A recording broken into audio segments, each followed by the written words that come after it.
I know many of you came here expecting to see the Dr. Phil from Oprah talking about relationships and drug addiction and eating too much.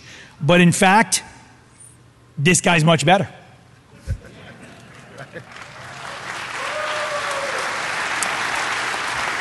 All right. Well, thanks for that intro. It's probably one of the better ones I've gotten. But,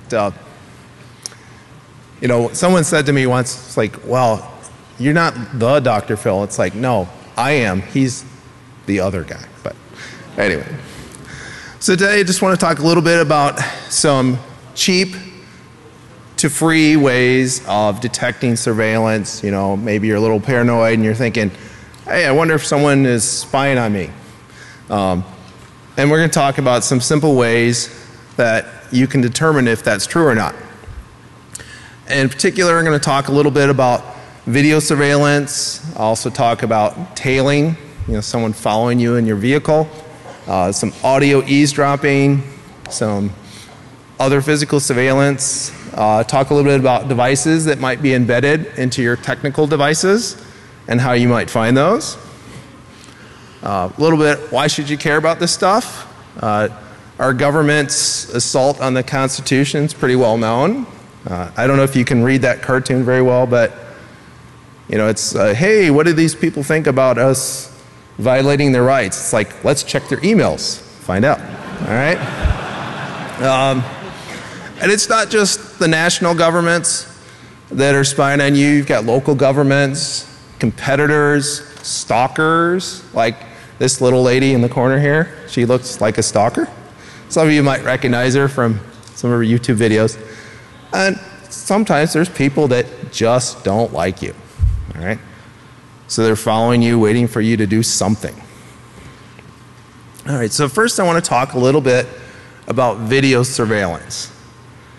Now, when it comes to video surveillance, there are different kinds of video surveillance. You know, today, virtually everyone walks around with a video camera all the time. Most people have them in their smartphones. Even if you have a dumb phone, probably has a video camera in it.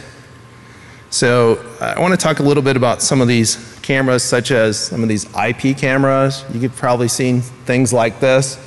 FOSS cams are pretty popular, nice consumer product. You just go to Best Buy or some similar store, buy a couple, plug them in, maybe hide them. You get similar technology and nanny cams and such. Now, if you have a night vision camera, there's a simple way to detect this night vision camera because there's a flaw that all of these cameras share. And this kind of demonstrates that flaw. And what you're looking at is I've got a digital camera and I'm directing it at a remote control, right? So you may know this, some of you already, but digital cameras of all forms pick up infrared light. So if I go back here to this slide, you see all those LEDs around these cameras. Those are infrared LEDs that are used to illuminate the subject of your camera during darkness, right?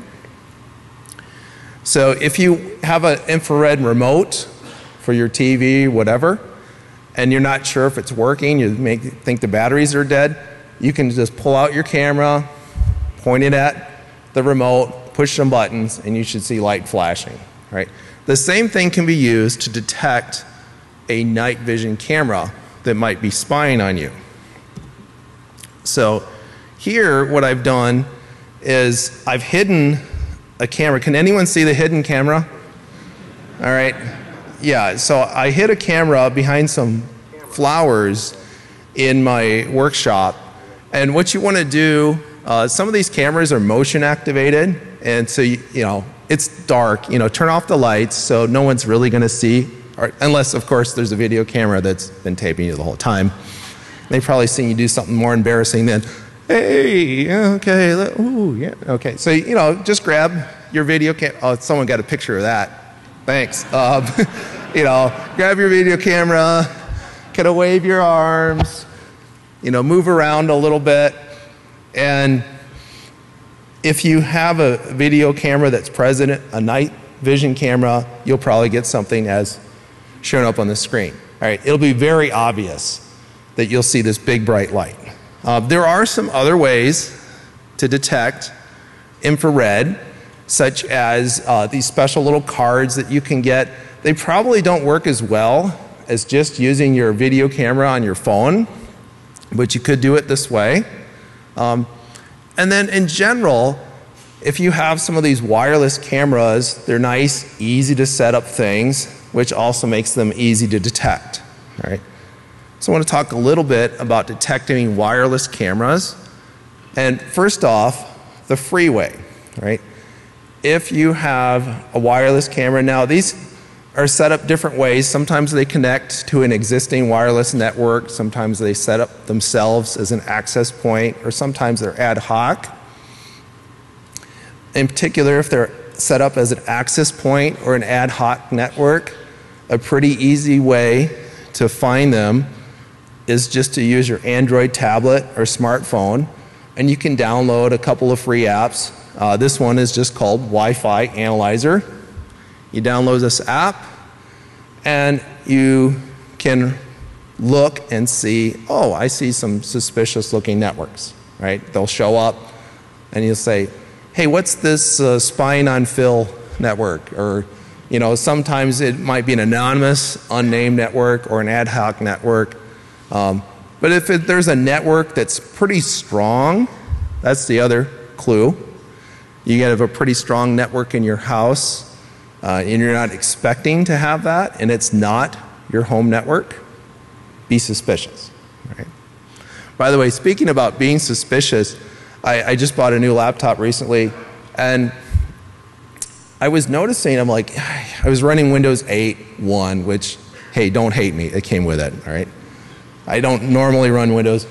In fact, I'm not running Windows now, but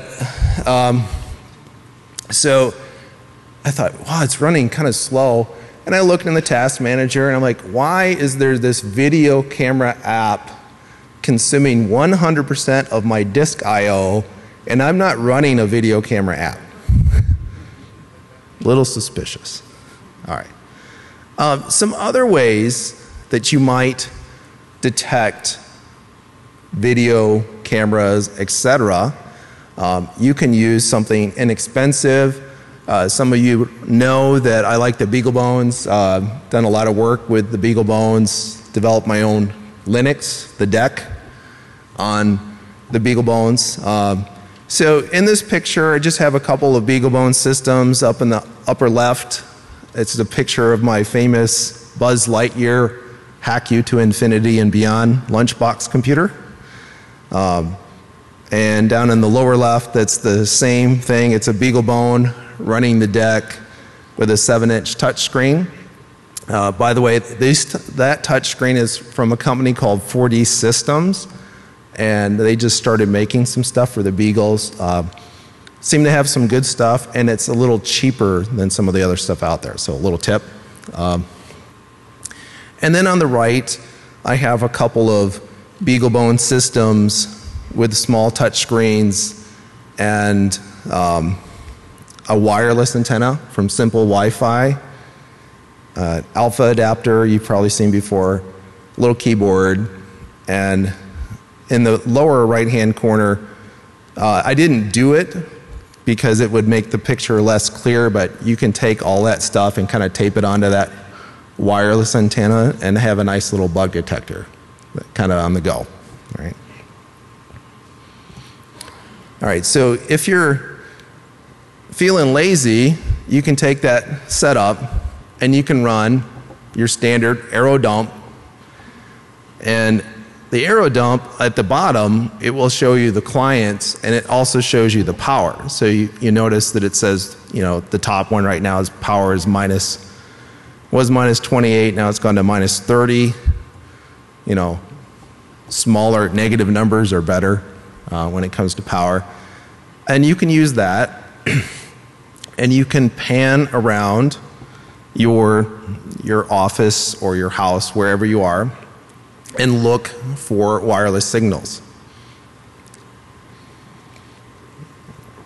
All right, with just a little bit more work, you can make this better, and everything's better with Python, right? So just a simple little Python script that I wrote. I realized, yeah, you're probably not going to be able to read that or copy it during this, but the slides will be available later, so feel free to get it then.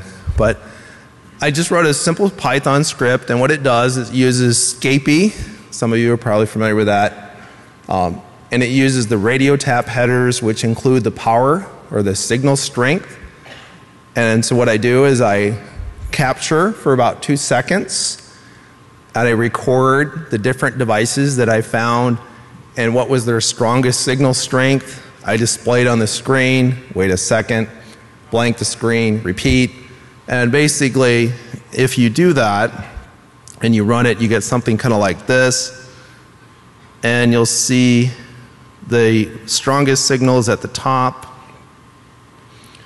And now it's -5, so that's a good strong signal, which means I just went past something emitting a bunch of a wireless traffic. And then a little bit here, you'll see that I've swept back and pinpointed exactly where that device is. And you don't see it in the screen capture, but essentially what I did here is I had my Foscam and my big old Yagi antenna, and I just kind of swept the room, got that -5, kept going, came back, and was able to say that's where the bug is. That's where that video camera is. All right, so that's pretty cheap. The Beagle Bones, $45, maybe a little less if you get a deal. If you want to spend a little bit more money, and by the way, this whole talk is about how can you do this stuff for very little or free, right?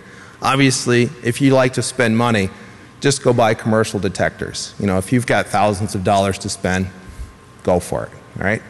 But another fairly cheap way that you can detect these sorts of things is to use a little board from Linear Technologies, and they have a RF meter chip. It's called an LTC 5582, and you can use this to detect a signal, right? Any kind of RF signal. And if you're only interested in certain frequencies, like maybe wireless frequencies or some other frequencies that you suspect some bugs might be working on, when we're talking about video cameras, most of them are going to be wireless, so probably just the standard 2.4 gigahertz frequency would be fine. You can detect them with a very simple circuit, all right? Now, they make the raw chips, but they also make this little demonstration circuit. This board is about $100, so it's not free, but it's not terribly expensive. To the right is an example of a bandpass filter. Basically, you just screw it on to the adapter, and it goes between this board and your antenna, right? And your circuit's going to look kind of like this. Oh, by the way, I forgot to warn you guys. There's a guy that's going to have a really good talk after me. So if my talk starts to suck, if you hang around, you'll get a good seat for the next guy. He won't suck so much. Just letting you know. A little FYI there. All right. So it's a pretty simple circuit. You hook this up to your directional antenna. You hook up some power to the 2 top leads, and you get an output voltage, and you also have to hook up the ground, and you can just hook up a meter to it. You could use a meter, you could use a BeagleBone, whatever you want. Basically, you just have to measure the voltage coming off of that, and that's another way to go. All right. Okay, so other kinds of surveillance. Let's talk a little bit about physical surveillance. All right. Is somebody following you in your car or tailing you? And we're going to talk a little bit about some common vehicles that are used in tailing, some standard techniques, and we'll talk a little bit about stakeouts. Often those are also done from vehicles, and what are some standard techniques that you might find. And then we'll kind of move on from there, and we'll talk about what could you possibly do in order to actively thwart people's attempts to surveil you. All right, so tailing. If you have a non-government adversary, they'll tend to choose vehicles that are going to blend in. You know, a Honda sedan, Toyota sedan, things like that. Probably not a red Ferrari. Now, if you're in Texas or some other places, the most common vehicle might be a F-150 pickup truck. You know, so, you know, if you're smart and you're trying to follow somebody, you're going to pick a vehicle that kind of blends in. You know, not something that's super bright, really flashy. You know, something that everyone that you drive by and they're like, I always wanted one of those. You know, nothing like that. So, nice bland colored vehicles. SUVs, pretty popular in certain areas. You might expect to see that. You know, government, spies, people, they drive stuff, they get issued, which, you know, traditionally, what's the stereotype? The black SUV, right? Sometimes there's a little truth to things like that. Of course, you know, Crown Victoria is very popular, but that doesn't mean that you should only look for those kinds of vehicles. You know, depending on how interested people are in you, you know, they'll get all kinds of different vehicles. You know, they'll get women and children, old people, you know, all kinds of people you don't suspect are working for the FBI, but they are, you know. All right, so some general techniques. If you're following somebody, the follow distance is going to vary generally from about 2 cars behind you. You know, typically it's kind of frowned on to be right behind somebody that you're following because they might notice, to a couple of blocks, right? And a lot of it depends on things such as, you know, is it just one car? You know, is it the stalker that we saw earlier? Or is it a government? All right, so if it's one car, or even if it's multiple cars, they might extend that range using something called a bumper beeper, right? Now, there are different kinds of bumper beepers. There's simple bumper beepers like literally something that just makes a tone on a certain frequency, to it's a GPS tracker, right? Generally speaking, a tail is considered to be blown if you've had 3 suspicious impressions. Like if you're following somebody, not that any of you have ever followed anybody, because that would be bad, but if you're following somebody and they look right at you 3 times or do something similar, like act strangely because they think they're being followed, typically most people say, all right, we're done.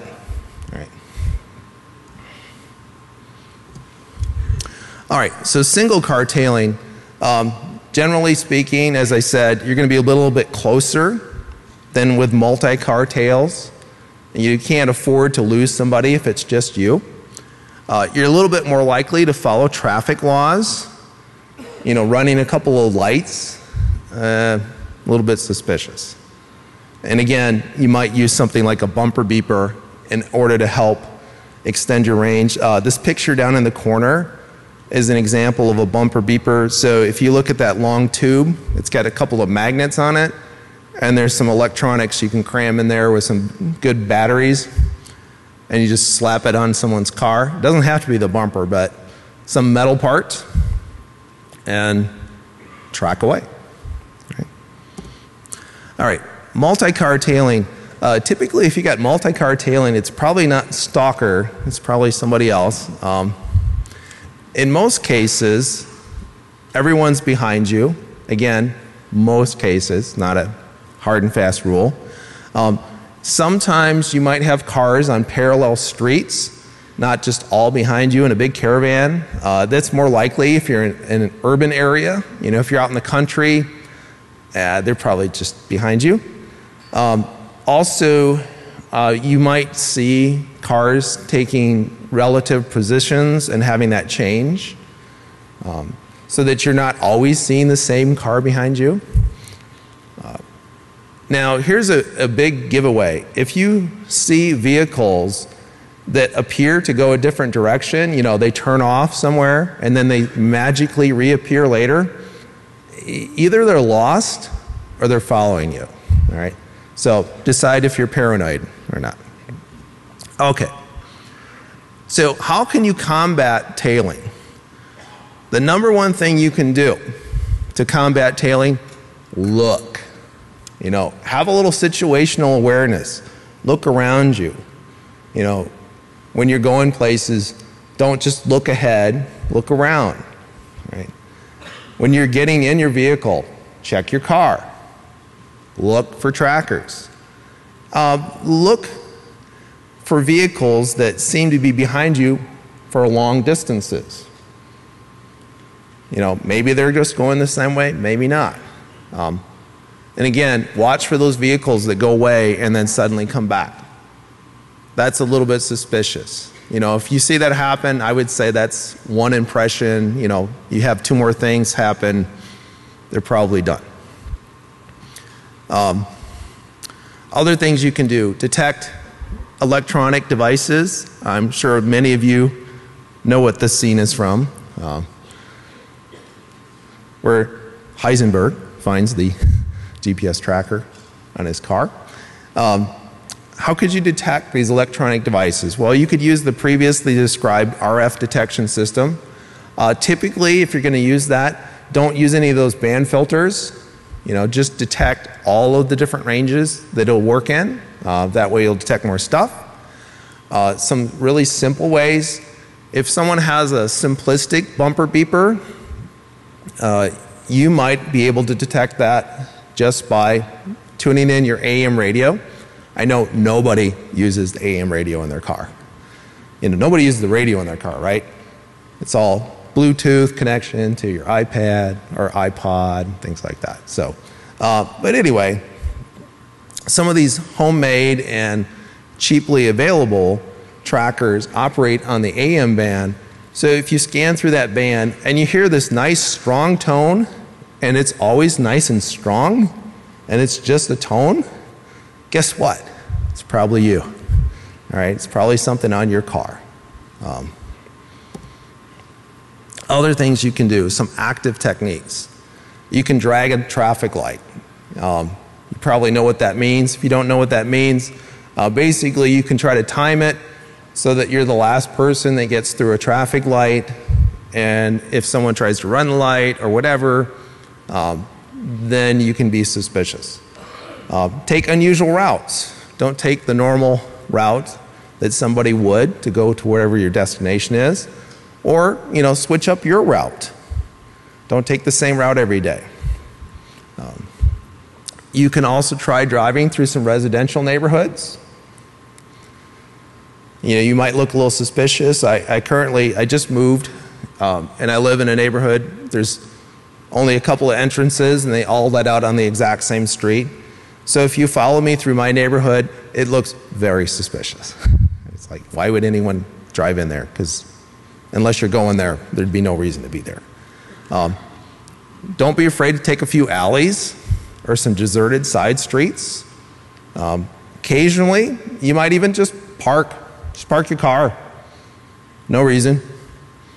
Sit on the side for a couple minutes. If you're real paranoid, get out of your car. Only in a good neighborhood though, right? Don't like go to a really rough neighborhood and say, Phil told me to get out of my car. I was afraid someone was following me, and guess what? I got mugged. All right? I am not responsible for anything you do from what you hear in my talk. All right. Other things. All right, so that's tailing or mobile surveillance. What about stationary surveillance or stakeout? Again, a lot of this occurs in a vehicle. Not always, but sometimes. You might expect the same vehicles to be used as in tailing. Additionally, sometimes people like a little bit more room. So they might have an SUV, commercial van, pickup truck with a nice topper on it, things like that. This picture down in the corner is actually from an article I found online, and make your own surveillance van. All right. Now I got a question for you guys. If you're making your own surveillance van, should you put Tony's Pizza on the side of it? What's wrong with that? There's no phone number. Okay, what else is wrong with it? Who delivers pizza in a van? And when you deliver pizzas, what do? You deliver the pizza and you leave. So if you're going to make your own surveillance van, pick a plumber, electrician, sewage guy, septic guy, something like that. Maybe make it a septic service van, put a bunch of mud and stuff on the side of it. People won't go near it, right? But then again, maybe start looking suspicious. But all right. So how can you combat stationary surveillance? Again, the best thing you can do, look. Look for people in parked cars. That's not terribly normal, is it? I mean, sometimes people stop for a little bit. Maybe they're waiting for somebody. But if you're sitting in your car for more than 5 minutes, yeah, I'm suspicious, especially if you're eating donuts and you're wearing a cop uniform. But other things to look for. Now, this one is a little bit rough. Construction, utility workers who appear not to be doing anything. Yeah, sometimes they don't ever look like they're doing anything, it's the old joke, slow men working. Okay, the slow men are working. Or is it slow because the men are working? All right. So I have to get a grammar Nazi on that one. But okay. So yeah, is there a guy, especially, I know this is a stereotype, but if you got some guy up on a pole, if you know anything about people that do like cable and phone work, they don't like to go up and sit on that pole all day long. All right, they go up, they do what they got to do, and they come down. So if you got somebody that's just parked up there, he's eating a sandwich, it's probably not a cable guy. All right. And again, even if it's not Tony's Pizza, you get commercial vehicles that seem to be parked for a long time. Another big clue, if there's anyone that has a view of all of your exits, all right, someone that has conveniently placed themselves in a spot where they can see every exit to your house or to your office, that's probably not a coincidence, all right? Some active techniques. Get out your binoculars, spy back. Why not? All right? Do you think that would be an impression? They'd be like, hey, he's spying back at me. I'm pretty sure that this one is blown, all right? So don't be afraid to do that. Do strange things. Run outside, jump in your car. Run back inside the house. See if anybody suddenly started their car. Seem to notice. Maybe your neighbors are like, that's just Phil. He does that stuff all the time. All right? Drive around the block. See if anybody follows you. I mean, it might sound stupid, but, just simple things like that. You drive around the block and someone thinks you're going to go somewhere. Maybe they're going to move toward your house. Maybe they're going to follow you. All right, audio bugging. You can get various kinds of audio bugs. You can go on the internet, buy these things. I really like this one in the upper right-hand corner. Nice little Apple logo on it. Nobody suspects anything with an Apple logo on it. All right, just slap it on the back of someone's iPhone or iPod and bug away. You do have some different kinds of bugs. Some of them are radio transmitters. Some of them use GSM phone networks. The GSM phone networks, a little bit harder to detect. Not a lot, but a little bit. Also a little bit more expensive to use because you got to set up, a phone account and all those things. Some free ways that you can do it. You can get your AM, FM radio. You can use a software-defined radio, such as the little TV dongle that I have in this picture connected to a BeagleBone. You could use an SDR. By the way, if you're going to use the cheap little TV dongle, you should know that they work usually 50 megahertz to 2 gigahertz. And most bugs that are commercially available are in the 10 megahertz to 8 gigahertz range, so they're not necessarily going to detect all of the bugs. But if you got one laying around anyway, it doesn't cost you anything. Moderately expensive way, you can use that circuit I described earlier with the Linear Technologies RF power meter. Or you can drop $500 for this thing down in the corner. Right? If you got the money and you want to buy a new toy, maybe it's for your office. Right? Yes, Mr. President, we need this. It's $500, but what's our safety word? Right? All right, so how could you use an AM radio, AM FM radio? Basically, you have to have an analog radio. You can't have a digital radio. You can go buy these probably at the dollar store. Just scan through the AM FM range. If you hear yourself, if you hear the audio you're generating, be it your voice or the radio or whatever, then it's probably you being retransmitted in a bug. So this is only going to work with some of the simplest bugs, but again, it's worth a shot. All right, now what about passive bugs? Bugs that aren't always on. You could try to excite them. Basically, you can have some passive bugs that get irradiated with certain radio frequencies, and that powers them up, and they send out signals. Right. Now, you don't have to be exactly on the right frequency for this to work. If you just blast a lot of power at these devices, they will probably generate some sort of signal that you can detect. I remember many years ago, I had a friend who was really into CB radios, and he also liked to buy illegal amplifiers. So this guy had a 1,000-watt amp that he bought from some guy, hooked up to his CB, and he was in the parking lot. We dropped off one of our buddies. He was in the store, and he was talking on his CB, and guess what was coming over the intercom in the store?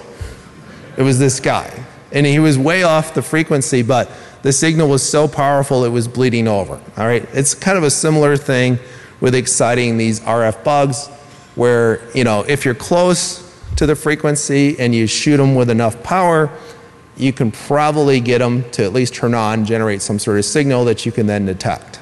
All right? So what are you going to use?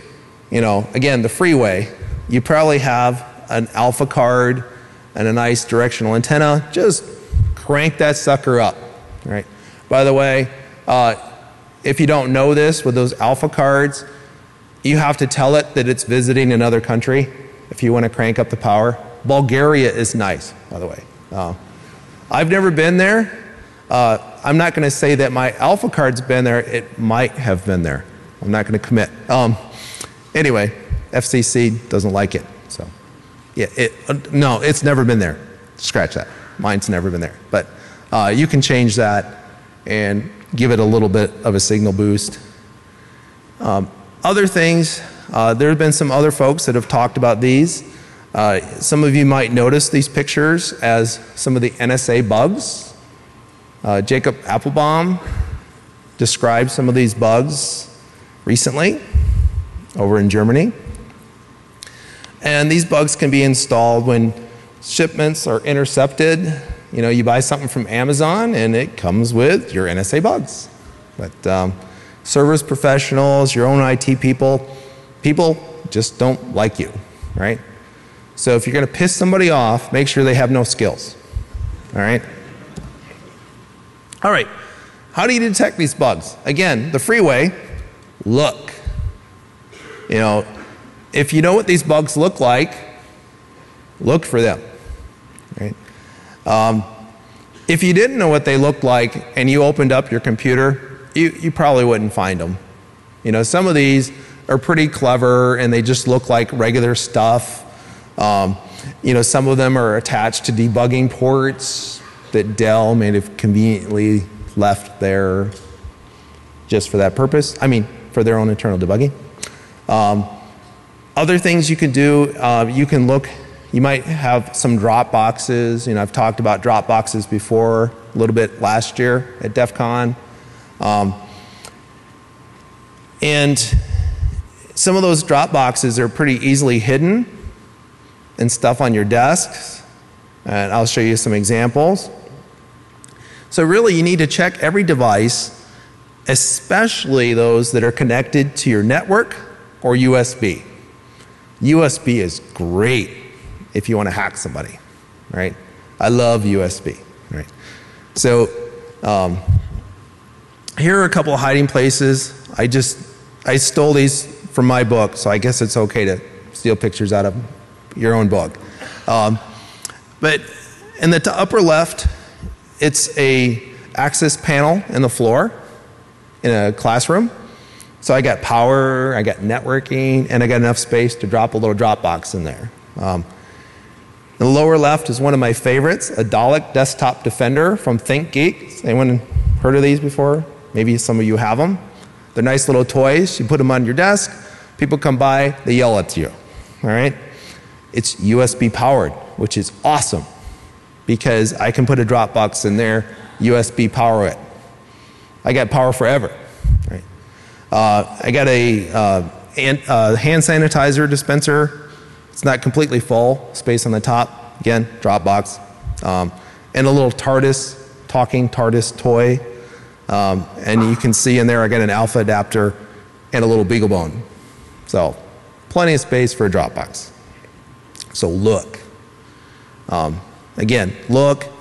Pictures of the NSA stuff have been released. In an inexpensive way, you can also look for current leaks. Right? Unless a bug is battery powered, it needs some power from you. So it's going to leach some power somehow.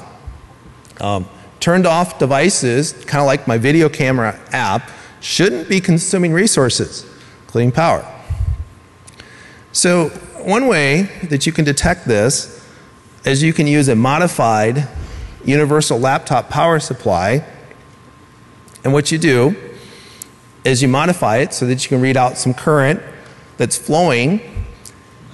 And if you have a laptop or a phone and you can remove the battery, just pull the battery, turn it off, and then hook it up. If there's current flowing, something's wrong, right? Now, sometimes there might be a little bit of current, like with your laptop, to run some LEDs and things like that. But, you know, if there's much current at all, it could be something to investigate. Now, if you got a tablet or you can't remove the battery, it's a little bit harder. You want to fully charge it and then see if there's much current that's flowing when it's turned off. If you have a bad charging circuit, you might have some current flowing, so you have to be careful with this method. If you have another device and you can measure its current flow to get kind of a baseline, it'd be the best. All right. So here's the basic idea. You have your laptop adapter, which has a series of plugs, and you hack a little cable and you break one of the lines so that you can put an ammeter on it and you can detect how much current is flowing, right? And it looks kind of like this. So, you know, in the upper left-hand corner is my little adapted wire. Basically, I had an extension cord for this size burial connector. I just hacked the ends off of it and I soldered it up on a nice little proto board, and you can plug it in line to this laptop adapter I got for $13 on Amazon, something like that, all right? And then get the right adapter tip, set the voltage, connect it to your device, measure the current. Right? Desktop computers, same idea. I recommend physical inspection though. because it's a little easier. Sometimes the power supplies will leak a little bit of current, so if you see just a little current flowing, don't be suspicious. Well, always be suspicious, but other things about desktop bugs, they might only work when the desktop is on, so you have to be aware of that. This method might not detect everything. Some passive bugs, same thing, excite it, just like the audio bugs we talked about. Blast it with some power. Use the same kind of techniques in order to try and detect it. Now, you're not going to detect everything, you know, like the NSA bugs, probably not. But again, you know, we're talking, what can you do for cheap to free? All right, so in summary, I would say choose your level of paranoia. You know, even if you're not paranoid though, you can still detect a lot of these spying attempts at no cost or little cost. And if you're truly paranoid, but you're not rich, you can still test some of these things without financial ruin. A couple of references. A little bit more about the BeagleBone stuff you can find in my book. And here's a reference to Jake Applebaum's NSA talk that he gave. And if you have questions, you can talk to me later. Again, don't leave though, because the next guy's really good. He doesn't suck so much. All right? Polstra on Twitter, or you can go to one of my websites, and, you know, again, for the BeagleBone stuff, there's more from my book, websites, and all that. So, thanks.